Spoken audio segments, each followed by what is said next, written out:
Bien-aimés du Seigneur, frères et sœurs dans le Christ, nous sommes rassemblés au nom du Père et du Fils et du Saint-Esprit. Béni sois-tu, Seigneur, Dieu, qui nous rassemble ici pour prier avec ta parole. Tu nous as créés par ta parole et tu nous nourris par cette même parole. Donne-nous ton Esprit Saint, ton Esprit de force, ton Esprit de sagesse, qu'il éclaire notre intelligence et nous conduise vers les chemins qui sont les tiens pour que nous puissions accueillir ta parole avec joie et que cette parole soit en nous et nous aide chaque fois à te choisir et à faire passer ta volonté avant notre volonté. Nous te le demandons par Jésus-Christ, ton Fils unique, notre Seigneur et notre Dieu, qui règne avec toi et le Saint-Esprit, maintenant et pour les siècles des siècles. Amen. Au nom du Père et du Fils et du Saint-Esprit. Veuillez vous asseoir. Loué soit Jésus-Christ. Alors on se retrouve aujourd'hui, comme d'habitude, chaque mois, pour méditer avec l'Esprit qui nous guide et qui nous illumine la parole de Dieu. Et la fois dernière, on a posé beaucoup de questions, on était nombreux, et aujourd'hui, les gens sont allés dans les cabanes à sucre. Mais le Seigneur dit toujours, là où 2 ou 3 sont réunis en mon nom, je suis au milieu d'eux. Et comme on avait eu beaucoup de questions, beaucoup de méditations la fois passée, on n'avait pas pu évoluer un peu avec le livre de Baruch, le prophète Baruch qu'on avait commencé. Alors je vous propose aujourd'hui qu'on continue avec ce livre de Baruch et si le temps nous permet, on pourra introduire le livre du prophète Ézéchiel, mais sinon, on va partager sur le livre du prophète Ézéchiel le mois prochain, le mois de mai. Alors, en commençant le livre de Baruch, nous avons pris conscience que Baruch était le secrétaire de Jérémie. Et tout ce que Jérémie a enseigné, tout ce que Jérémie a annoncé, tout ce que Jérémie nous a laissé comme richesse spirituelle, Baruch reprend ça d'une autre manière pour comme interpeller davantage les personnes, pour interpeller ses contemporains et pour aider les gens à la conversion, pour aider les gens à revenir au Seigneur. Alors, Baruch nous propose tout ce que Jérémie, que ce soit dans ses lamentations, que ce soit dans son livre comme prophète, ne nous a pas proposé, comme pour venir compléter un peu ce que Jérémie nous avait déjà proposé. Alors, dans le livre de Baruch, nous rencontrons des prières de confession qui amènent le peuple à la conscience du péché. Parce que si on n'a pas pris conscience de l'égarement, si on n'a pas pris conscience du refus, si on n'a pas pris conscience du péché, on ne peut pas revenir au Seigneur à travers une prière de supplication. On ne peut pas revenir au Seigneur à travers une prière de confession et d'espoir, parce que la prière de supplication s'ouvre à l'espoir, à l'espérance. Je sais, Seigneur, que tu ne peux pas m'abandonner. Je sais, Seigneur, que tu ne peux pas m'oublier. Je sais, Seigneur, que tu vas me pardonner. C'est pour cela que j'entreprends la démarche de revenir à toi pour te supplier, pour te demander pardon, pour que tu me reprennes comme ton fils bien-aimé, comme ta fille bien-aimée, et que tu me renouvelles. Alors, dans cette prière de supplication, il y a aussi ce que Baruch appelle la sagesse de Dieu. La sagesse qui se confond à Dieu. Et on supplie le Seigneur parce qu'il y a en nous une certaine crainte de Dieu. Cette crainte de Dieu qui est l'amour de Dieu nous pousse à demander pardon au Seigneur. Et pour que la crainte de Dieu, l'amour de Dieu s'enracine en nous, il faut qu'on prenne les chemins qui nous conduisent à la sagesse. Alors c'est pour cela que Baruch nous propose tout un poème, tout un texte sur la sagesse, parce que notre relation avec Dieu, notre retour à Dieu est comme cette soif de la sagesse, parce qu'on se rapproche de Dieu, parce qu'on a envie d'acquérir sa sagesse, d'acquérir son intelligence, d'acquérir sa parole. Alors, la suite du Seigneur nous conduit sur les chemins de la sagesse.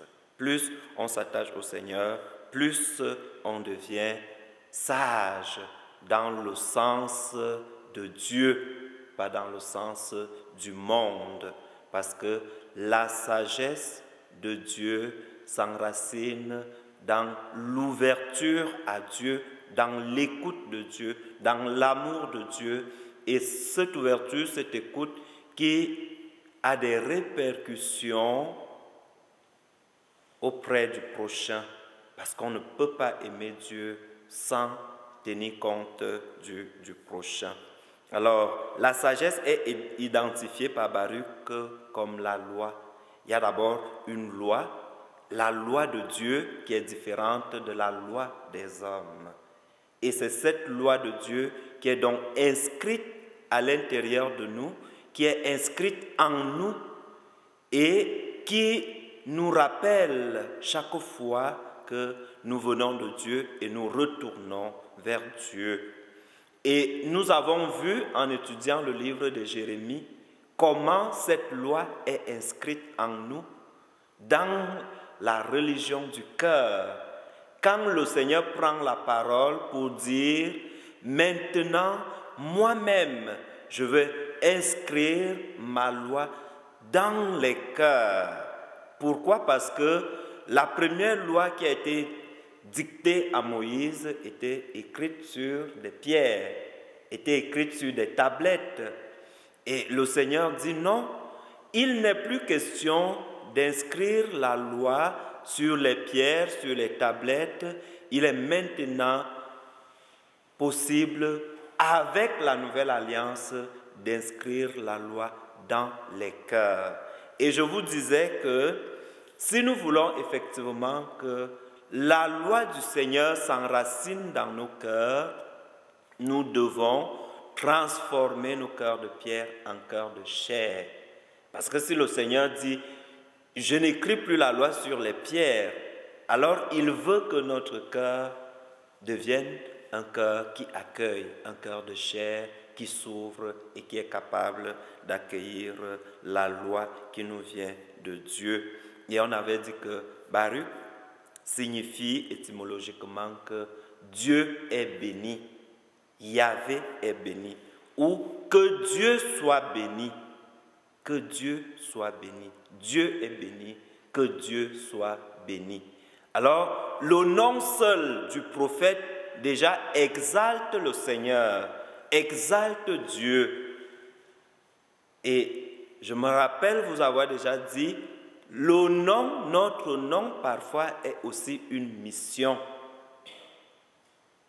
Et nous devons aujourd'hui, en revenant sur le livre de Baruch, prendre conscience que à chacun de nos noms, nous devons ajouter Baruch, pour que nous soyons des personnes qui vivent dans l'action de grâce en bénissant Dieu au quotidien. Que notre vie devienne une vie qui bénit Dieu au quotidien. Notre vie devienne une vie qui bénit Dieu chaque jour.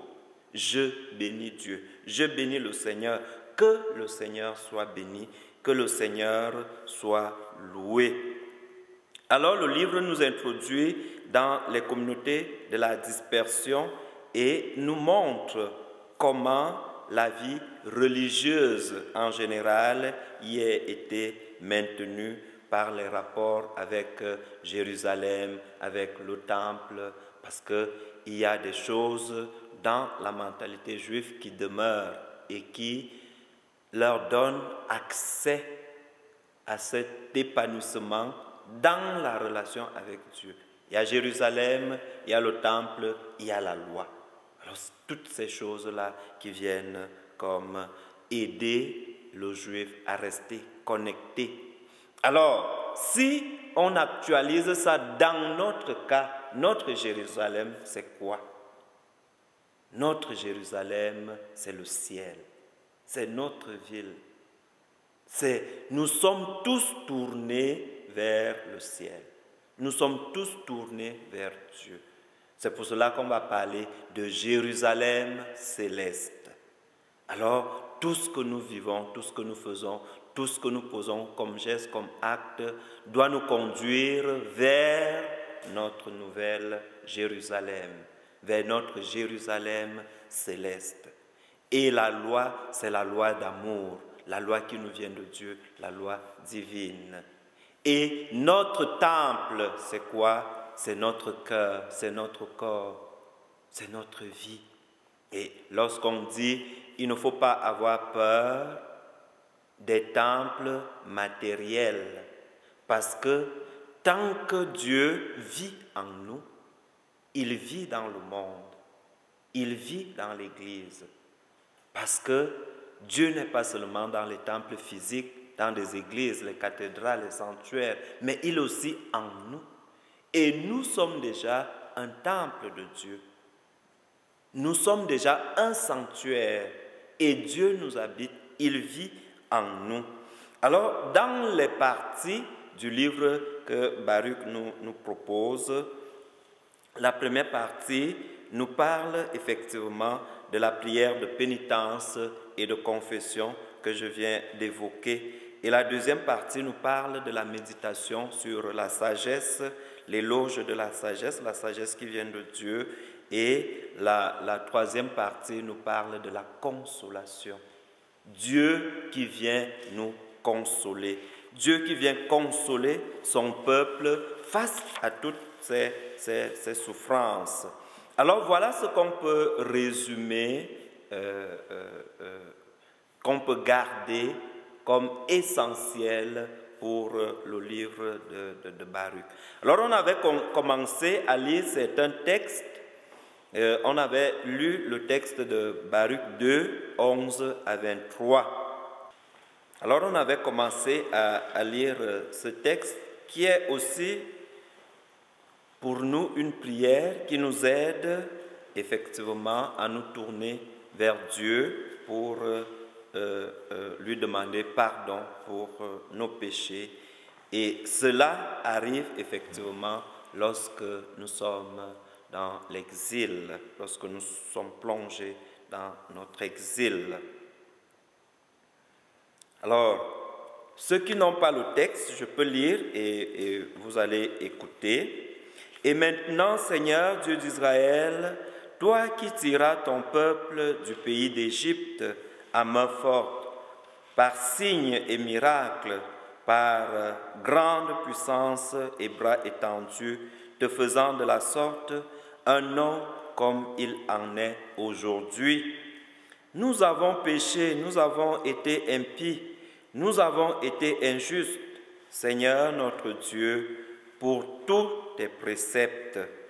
Que ta colère se détourne de nous, puisque nous ne sommes plus qu'un petit reste parmi les nations où tu nous dispersas. Écoute, Seigneur, notre prière et notre supplication, délivre-nous à cause de toi-même et fais-nous trouver grâce devant ceux qui nous ont déportés, afin que la terre entière sache que tu es le Seigneur, notre Dieu, puisqu'Israël et sa race portent ton nom. Seigneur, regarde de ta demeure sainte et pense à nous, tends l'oreille et écoute. Ouvre les yeux, Seigneur, et vois. Ce ne sont pas les morts dans le shéol, ce dont le souffle fut enlevé des entrailles, qui rendent gloire et justice au Seigneur. Mais l'âme comblée d'affliction, celui qui chemine courbé et sans force, les yeux défaillants et l'âme affamée, voilà ce qui te rend gloire et justice, Seigneur. Nous ne nous appuyons pas sur les mérites de nos pères et de nos rois pour déposer notre supplication devant ta face, Seigneur notre Dieu, car tu as envoyé sur nous ta colère et ta fureur, comme tu l'avais proclamé par le ministère de tes serviteurs, les prophètes, en ces termes. Ainsi parle le Seigneur, inclinez votre nuque et servez le roi de Babylone. Alors vous resterez au pays que j'ai donné à vos pères.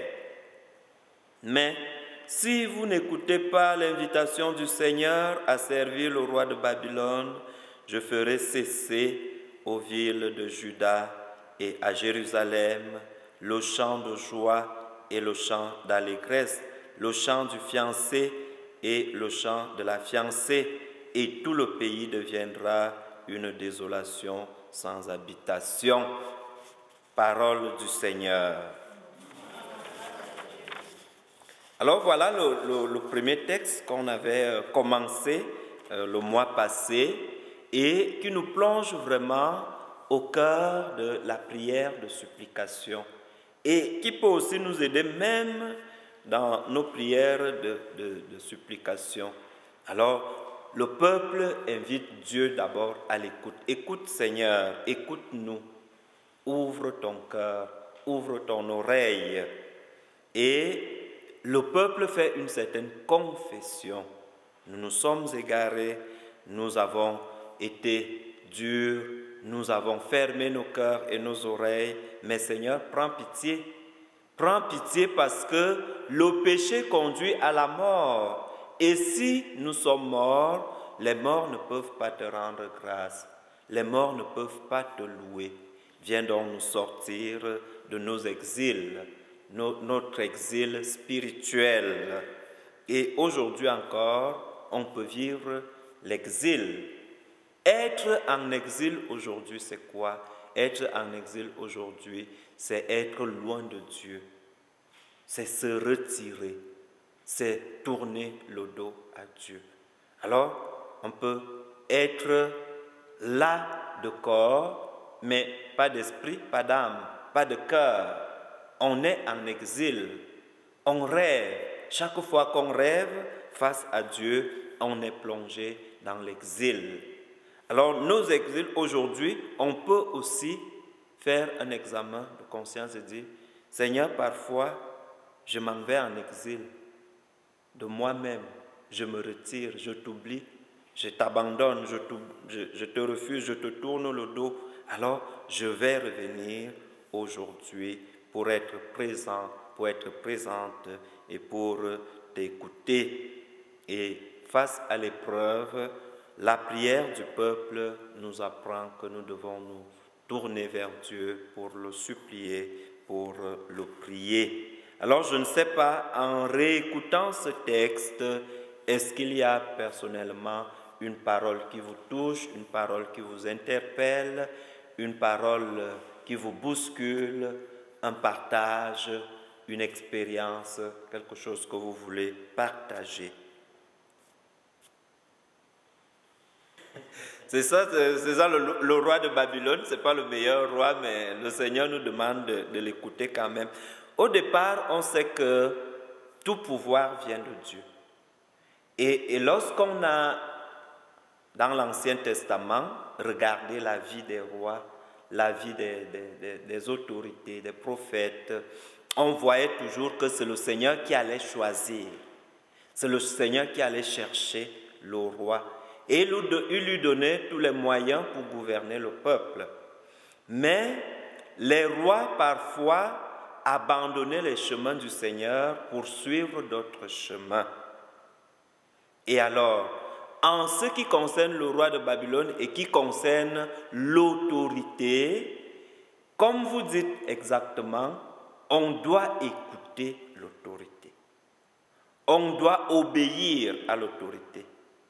On doit être attentif aux paroles de l'autorité. Mais cela ne nous empêche pas d'avoir un esprit de discernement. Cela ne nous empêche pas de nous questionner. Cela ne nous empêche pas de questionner même ce que le roi de Babylone nous propose. Il faut lui obéir, mais il faut utiliser notre conscience. Il faut utiliser notre raison pour questionner le roi. Alors, c'est pour cela que Saint Augustin, lorsqu'il intervient, il nous dit une parole forte. Lorsqu'il parle de la justice, lorsqu'il parle de la loi. Et il dit ceci, « À une loi injuste, nul n'est tenu d'obéir. » Et si vous écoutez le texte, plus loin, pourquoi on évoque le roi de Babylone? Parce que le peuple dit, le roi nous a égarés et maintenant nous voulons, Seigneur, que toi-même tu reviennes nous prendre en main pour nous montrer tes vrais chemins, tes propres chemins. Autrement dit, que tu nous donnes un roi qui va nous conduire sur les chemins qui nous aident à te trouver. Donc, il faut toujours chercher un équilibre, parce que si on obéit au roi aveuglement, sans réfléchir, sans questionner, sans utiliser sa raison et sa conscience, parfois, on peut aussi collaborer à même perdre le roi et se perdre avec le roi. C'est pour cela qu'il y a comme un renversement dans le livre de Jérémie, lorsque le Seigneur dit, maintenant, je vais m'adresser à vous personnellement, je vais établir une relation personnelle avec mon peuple, avec chacune des personnes.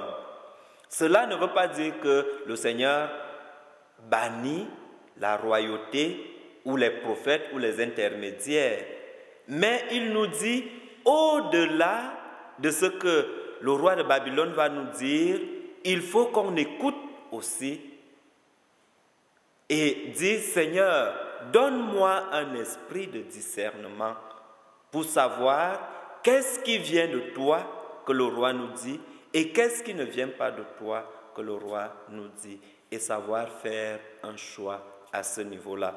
Mais de toutes les façons, on ne se trompe jamais en obéissant. On ne se trompe pas en obéissant, mais en même temps, il faut faire usage de sa conscience, de sa raison et chercher l'équilibre dans tout ce qui nous est proposé par le roi de Babylone. Alors je ne sais pas si ça apporte la lumière, si ça apporte la lumière. C'est sûr que par rapport à ce qu'on vit aujourd'hui, on peut comprendre, même nos gouvernements, même nos autorités. Ce qui est sûr, c'est qu'il y a toujours des gens qui tapissent dans l'ombre et qui tirent les ficelles. C'est pour cela que vous constatez qu'avec les discours, il y a toujours beaucoup de contradictions. Il y a toujours beaucoup de contradictions. Aujourd'hui, le gouvernement dit A, demain le gouvernement dit B. Alors les gens se posent la question, mais finalement, qu'est-ce qu'on doit faire? Qu'est-ce qu'on doit faire? Parce que là, il y a une chose qui est dite, il y a une autre chose qui est dite. Alors, une chose et son contraire. Alors, on se pose la question, si on parle vraiment clairement de la situation qu'on vit aujourd'hui, il y a des mesures qui ont été prises pour limiter la propagation du virus, pour protéger la santé, pour faire ci. Mais lorsqu'on regarde l'ensemble de ces mesures-là, on devrait nous-mêmes se questionner. Alors, quand ça a commencé, on a dit, le confinement, c'est la solution. On a confiné. Après, on a dit, le masque, c'est la solution. On a masqué. Après, on dit, le vaccin, c'est la solution. On est en train de vacciner. Mais la question qu'on peut se poser face à toutes ces mesures-là, je ne dis pas que les mesures ne sont pas efficaces, mais on a le droit de se questionner, de dire, mais pourquoi, avec toutes ces mesures, le virus continue à se propager? Parce que l'efficacité des mesures devrait quand même nous aider à comprendre que, oui, on a mis le masque, oui, on s'est confiné et il y a comme diminution, on va vers la fin. Mais on bondit toujours, on rebondit, ça baisse, ça remonte, ça baisse, ça remonte, ça baisse, ça remonte. Alors c'est pour cela qu'on a le droit aussi de se questionner, de poser des questions. Pas qu'on ne doit pas respecter des consignes, il faut respecter des consignes, il faut prendre des mesures, mais à côté de la santé physique qu'on veut sauver, il y a aussi la santé financière, il y a aussi la santé psychologique. C'est ça, effectivement, on se pose la question, quelle mesure? Parce que le gouvernement dit il faut aussi sauver la santé mentale. Et sauver cette santé mentale, c'est que, comme vous dites, il faisait beau hier, les gens se retrouvent, ils veulent s'amuser, ils veulent profiter du beau temps, ils veulent profiter parce que ça les aide aussi. Parce que si tu vois qu'il fait beau dehors et que tu es enfermé dans la maison, ça te rend triste un peu, mais le fait de sortir. Mais maintenant, il faut que les gens soient conscients que si on sort et que on va rencontrer des gens, on va faire ceci, mais qu'on soit quand même à mesure d'être responsable. C'est là où la question de la responsabilité revient. Est-ce qu'on est responsable? Si on sort parce qu'il fait beau et on veut profiter de la belle journée, en même temps, il faut limiter la propagation, il faut limiter le virus, et ainsi de suite. Est-ce qu'on est suffisamment responsable? Alors, il faut juste chercher l'équilibre dans tout ça. Il faut juste essayer de trouver ce qui est bien pour nous. Qu'est-ce qui est bien pour moi? Et comme vous dites, il y a des gens qui ne sont pas capables de respecter les consignes, non seulement parce qu'ils se laissent emporter, mais il y en a d'autres qui ne sont pas capables. Qui ne sont pas capables. Quelqu'un va te dire, j'ai des problèmes cardiaques, je ne peux pas supporter le masque, par exemple. Ça m'étouffe, je ne respire plus, ça ne m'aide pas. Lorsqu'on voit un peu le comportement de certaines personnes, et comme vous dites, on doit avoir pitié parfois des gens qui sont en ville face à cette situation-là. Et c'est pour cela qu'on voit aussi que même la violence, ça augmente. Les gens deviennent de plus en plus violents parce que vous êtes dans un, je ne sais pas, 2,5, 3,5, je ne sais pas exactement ce que ça vaut, mais vous avez un petit balcon, on vous confine et vous n'avez pas la possibilité de respirer, de sortir. Alors, ça devient effectivement difficile.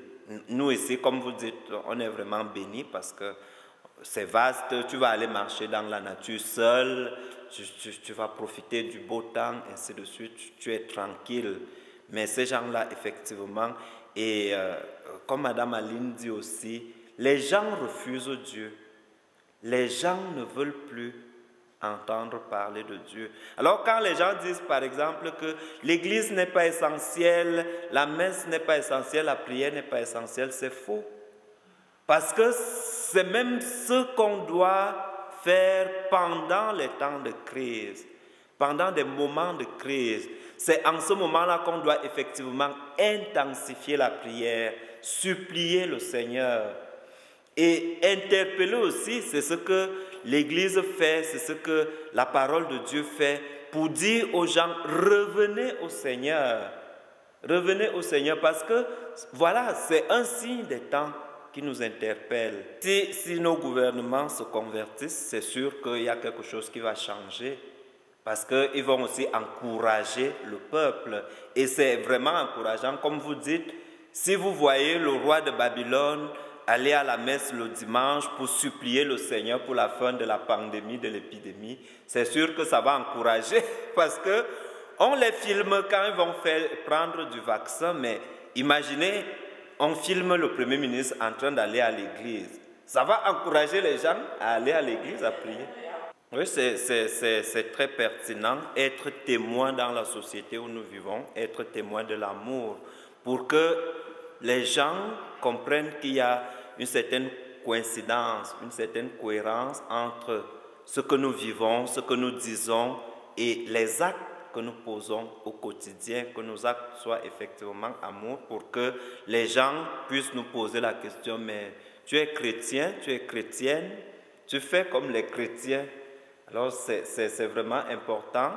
Et comme vous dites aussi, Dieu peut se servir d'une souffrance, Dieu peut se servir d'un mal pour un plus grand bien. Pour un plus grand bien. C'est pour cela que c'est toujours important, lorsque une réalité, une situation arrive, qu'on puisse s'asseoir pour se poser la question, pour se dire, bon, Seigneur, qu'est-ce que tu veux me donner comme enseignement? Qu'est-ce que tu veux me donner comme leçon? Qu'est-ce que tu veux que je comprenne à travers ceci, cela? Et à partir de là, il y a une prise de conscience qui naît en nous et qui nous permet de ne plus vivre comme avant, de ne plus vivre comme si de rien n'était. Et effectivement, comme vous dites, le Seigneur a toujours besoin d'un peuple, d'un noyau, pour dire, c'est vous qui devez être les témoins aujourd'hui. Comme il s'est servi du peuple juif, il veut se servir de nous, il veut se servir de chacun et de chacune de nous pour dire, aujourd'hui j'ai besoin de toi pour que tu sois mon témoin dans le monde. Et c'est cette lumière, cette petite lumière qui va briller dans les ténèbres, qui va aider les autres à prendre conscience de la réalité qui se vit effectivement. Alors, il faut prier pour la conversion de nos dirigeants, il faut prier pour qu'ils reviennent au Seigneur, pour qu'ils écoutent le Seigneur. Il faut prier pour que leur cœur se convertisse, que leur cœur change. Il faut prier pour que les choses s'améliorent, que ça évolue d'une manière ou d'une autre. Et je pense que c'est vraiment important de le faire, parce qu'ils ont besoin de nos prières pour changer, pour se convertir, pour revenir et pour mieux conduire le peuple qui leur est confié. Mais nous, comme noyau, nous devons toujours continuer, persévérer dans la prière et dans la charité. Est-ce qu'il y a autre chose? C'est toute une mission. Nous prenons conscience que nous avons vraiment une mission pour prier pour nos dirigeants. Et la question que moi je me pose souvent, c'est pourquoi on ne peut pas créer un parti politique chrétien? Pourquoi? Moi je me dis, on a des bons chrétiens, on a des personnes engagées, et vous tous, vous accomplissez vos devoirs de citoyens. Vous allez souvent voter. Alors pourquoi, à un moment donné, on ne peut pas dire, créons un parti politique chrétien où nous, on va brandir les valeurs qui ont une âme, que lorsqu'on parle d'égalité, notre égalité s'enracine en Dieu.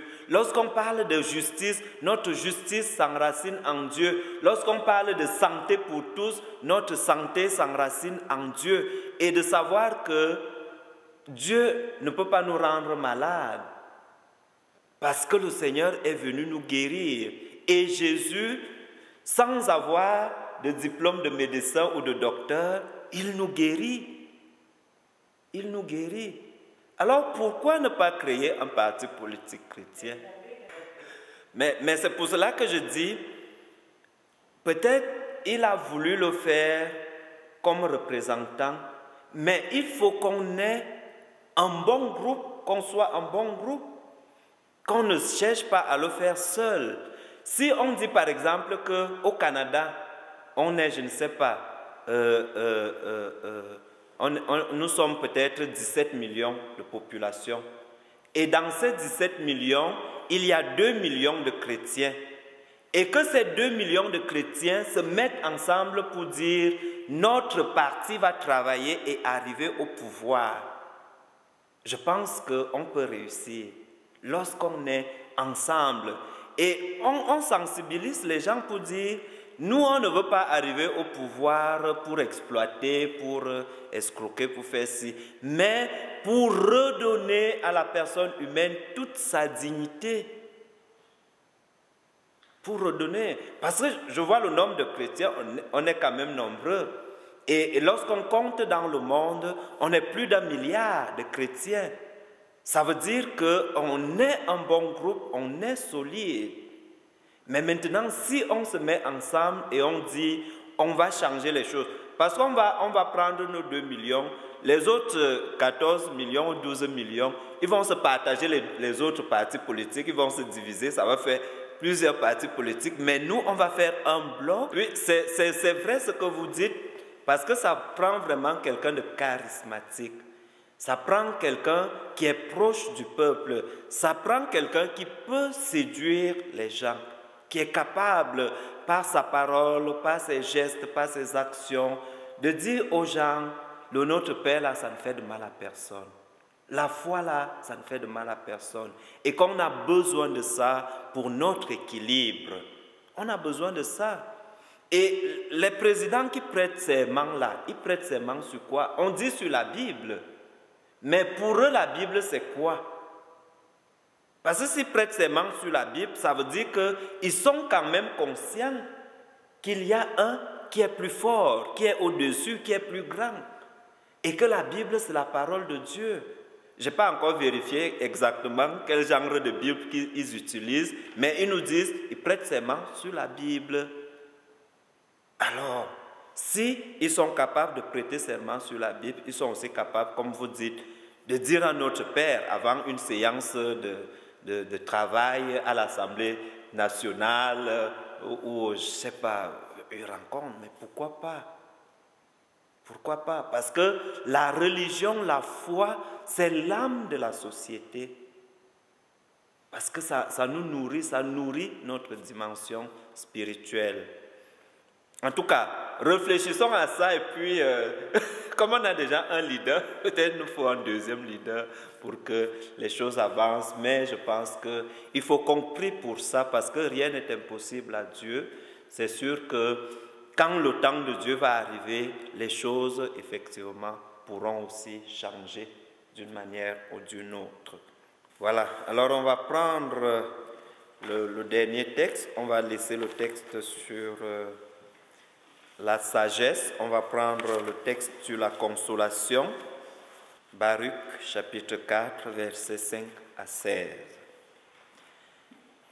Courage, mon peuple, mémorial d'Israël, vous avez été vendus aux nations, mais non pour l'anéantissement. Ayant excité la colère de Dieu, vous avez été livrés à vos ennemis, car vous aviez irrité votre Créateur en sacrifiant à des démons et non à Dieu. Vous aviez oublié le Dieu éternel, votre nourricier. Vous avez aussi attristé Jérusalem, votre nourricière. Elle a vu fondre sur vous la colère venue de Dieu et elle a dit, écoutez, voisine de Sion, Dieu m'a envoyé grande tristesse. J'ai vu la captivité de mes fils et filles que l'Éternel leur amena. Je les avais nourris avec joie avec pleurs et tristesse, je les vis partir. Que nul ne se réjouisse sur moi, veuve et délaissée d'un grand nombre. Je subis la solitude pour les péchés de mes enfants, car ils se sont détournés de la loi de Dieu. Ils n'ont point connu ses préceptes, ni marché par les voies de ses préceptes, ni suivi les sentiers de discipline selon sa justice.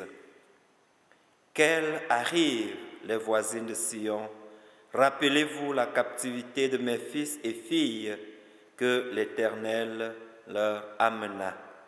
Car il amena sur eux une nation lointaine, une nation effrontée à la langue barbare, sans respect pour le vieillard, sans pitié pour le petit enfant.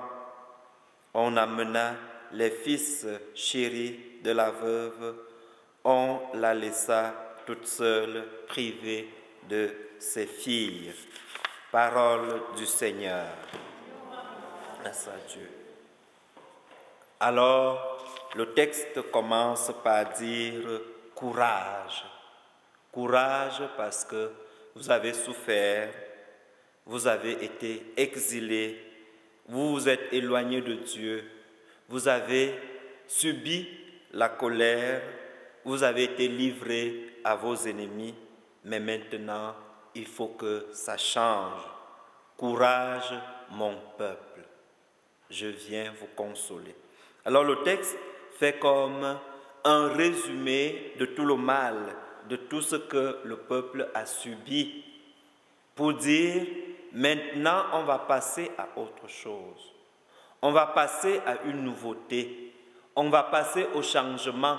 C'est pour cela que le prophète souhaite du courage au peuple. Tout ce qui s'est passé avec Dieu, alors ça va changer. Ce ne sera plus la même chose.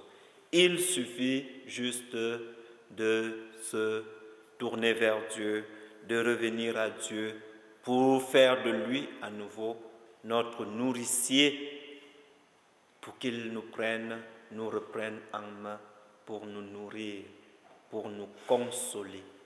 Et dans Isaïe, c'est dit clairement, consolez, consolez mon peuple.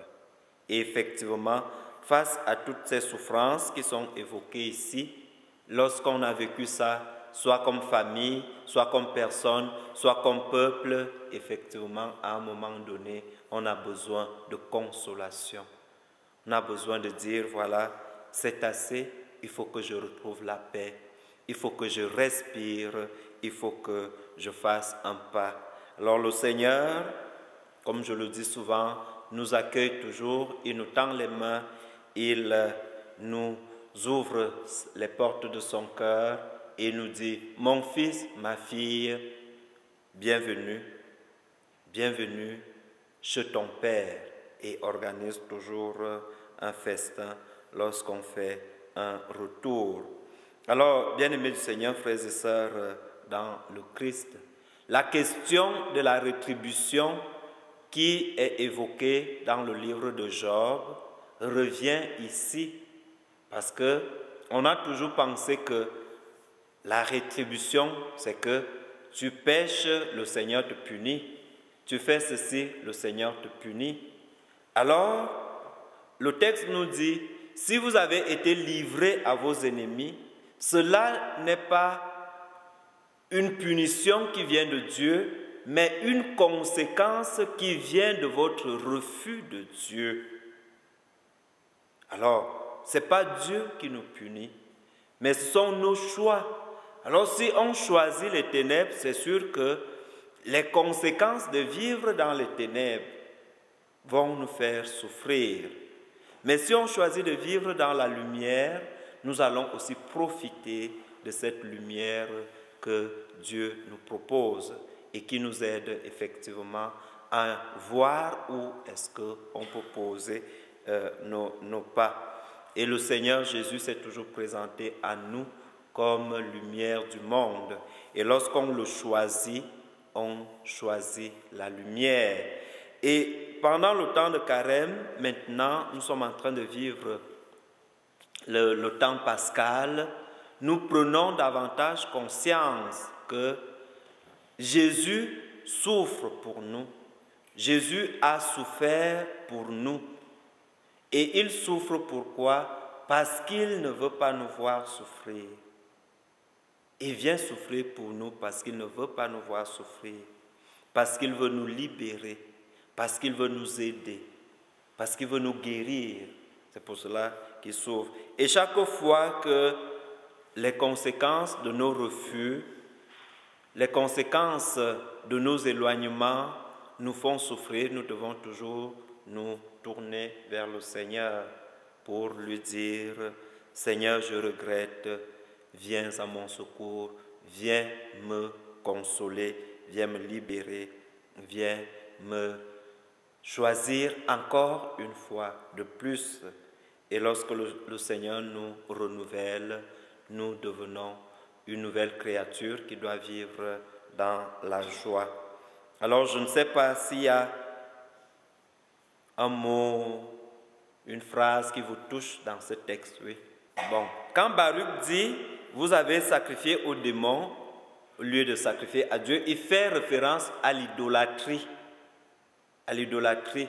Parce qu'il y avait un rite de sacrifice qui était déjà comme enraciné dans la mentalité juive. Alors, c'était les sacrifices des animaux, c'était même parfois les sacrifices d'êtres humains. On sacrifiait même les hommes, les personnes. Alors, Baruch lance une invitation pour dire aux gens d'abandonner l'idolâtrie. Rappelez-vous par exemple de ce qui s'était passé dans le désert. Lorsque Moïse va sur la montagne pour rencontrer Dieu, le peuple s'impatiente et va fabriquer un veau d'or. Et le peuple va plus loin pour sacrifier, pour faire des sacrifices. Ça, c'est de l'idolâtrie. Et il y a, tout à l'heure, on a parlé du roi de Babylone, et il y avait certains rois qui imposaient au peuple de faire des sacrifices aux dieux profanes. Dit, vous allez faire des sacrifices à tel Dieu au lieu de votre vrai Dieu. Et on voit toujours dans l'Ancien Testament ce combat. Ceux qui sont restés fidèles, qui ont dit non, nous on ne fait pas de sacrifice aux faux dieux, ils ont été martyrisés, ils ont été exécutés. Alors quand Baruch dit ça, il dénonce ici l'idolâtrie. Il dit, vous avez considéré les idoles comme vos dieux et vous avez fait des sacrifices à ces faux dieux-là. Alors c'est un péché. Ça entre dans la liste de vos péchés. Alors c'est à Dieu seul c'est à lui seul qu'on doit faire des sacrifices, c'est à lui seul qu'on doit faire les sacrifices. Et aujourd'hui, l'ultime sacrifice qui a été fait pour le pardon de nos péchés, c'est le sacrifice du Christ. Le Christ qui vient se sacrifier sur la croix pour nous, pour nos péchés.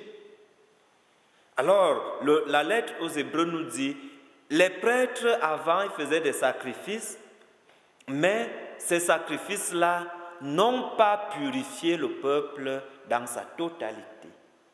Alors aujourd'hui, le Christ comme grand prêtre, il vient se sacrifier et ce sacrifice vient effectivement nous purifier, nous libérer. Et lorsque le Seigneur demande à Abraham de sacrifier son fils unique, le Seigneur, en refusant que ce sacrifice aille jusqu'à la fin, il met un terme au sacrifice humain. Pour dire non, il n'est plus question de sacrifier les personnes, les hommes. Il met un terme.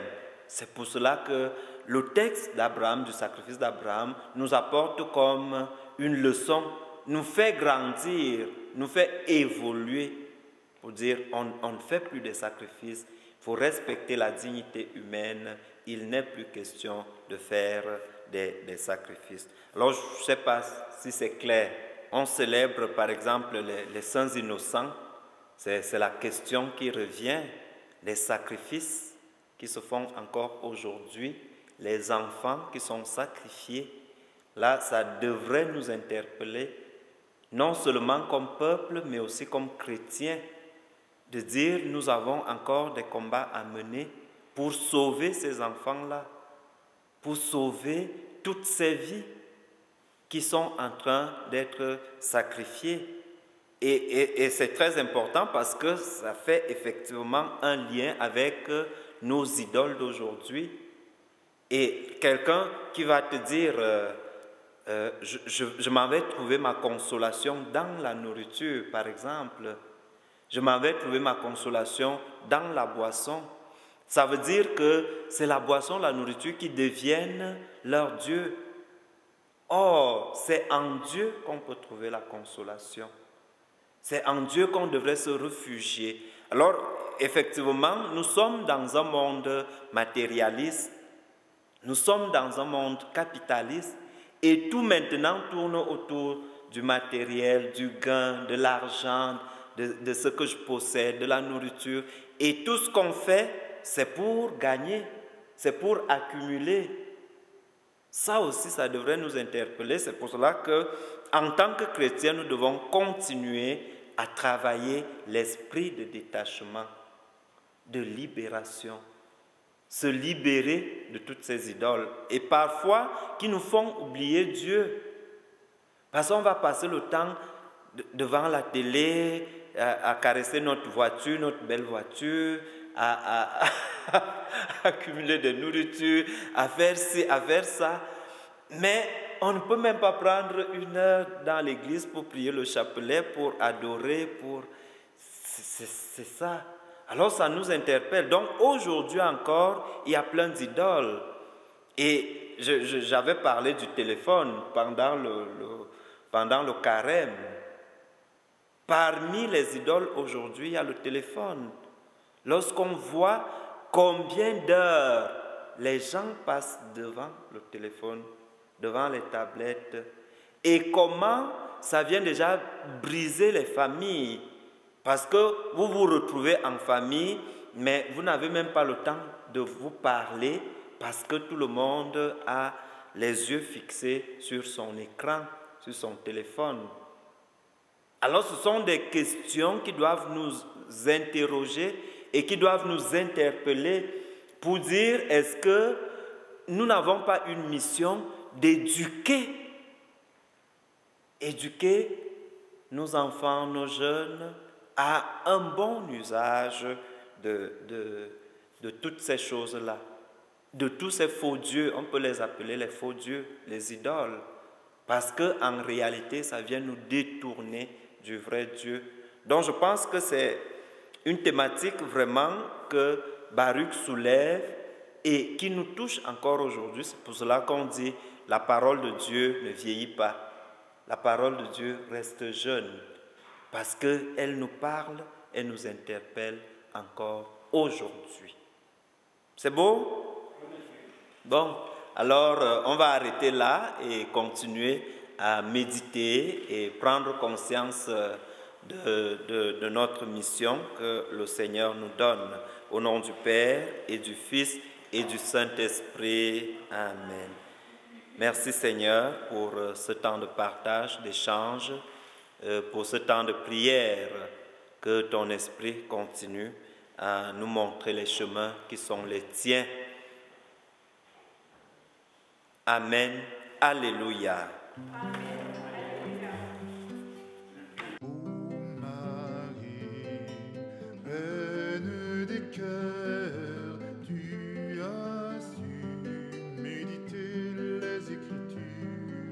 Et à cœur